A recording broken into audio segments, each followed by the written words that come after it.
Penjaga kamar mayat. Cintailah pekerjaan Anda, begitu pesan orang bijak.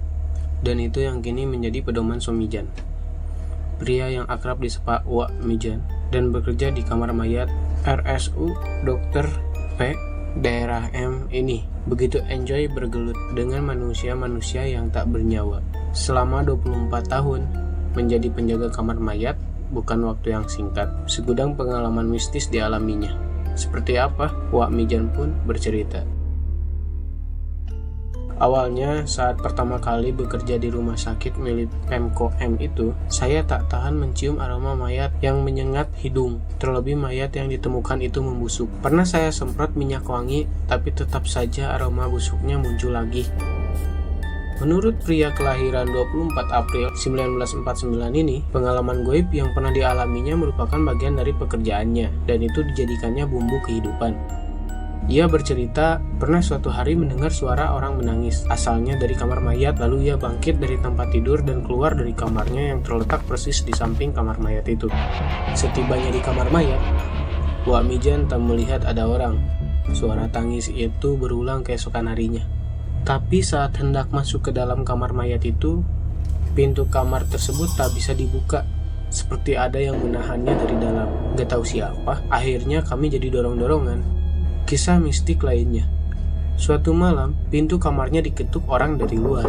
Tapi begitu dibuka, tak seorang pun yang terlihat. Bersamaan dengan itu, Wak Mijan mencium aroma bunga kantil. Pernah suatu sore, persisnya menjelang maghrib, saat itu hujan gerimis. Seperti hari biasanya, Wak Mijan menikmati secangkir teh dan duduk santai di luar kamarnya. Sedang asik ia melamun, tiba-tiba sesosok bayangan melintas.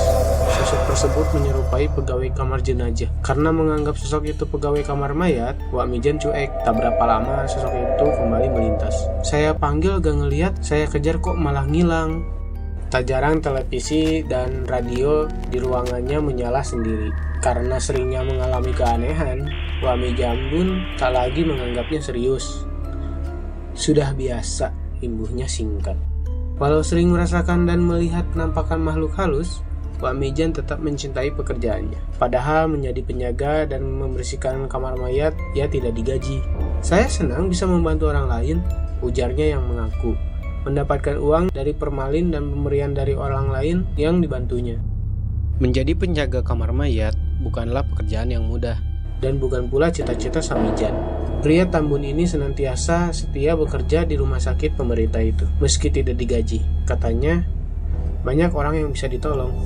Ia mengaku tidak sengaja bisa menjadi penjaga kamar mayat. Ceritanya, tahun 1977, istri pertamanya Poniem meninggal dunia. Saat itulah pertama kali bapak 4 orang anak ini menginjak kaki di RSUM itu. Awalnya ia ditawari bekerja di dapur umum RS oleh Pak Sabari, pegawai rumah sakit itu. Ia pun menerima tawaran itu. Wak Mijan bertugas mengantar makanan untuk para pasien yang dirawat. Selama bekerja di dapur umum, kakek 7 cucu ini sering tidur bersama penjaga kamar mayat, Pak Ahmad dan Pak Min. Wak Mijan betah. Akhirnya ia diminta untuk membantu menjaga kamar mayat. Sejak saat itulah ia menetap di sana.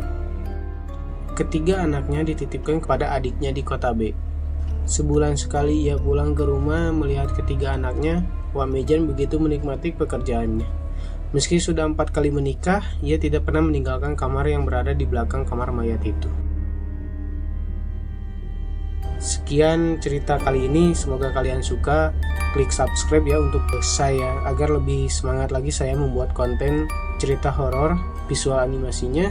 Lalu share ke teman-teman kalian, agar teman-teman kalian juga bisa menceritakan kisah horornya. Terima kasih. Wassalamualaikum warahmatullahi wabarakatuh.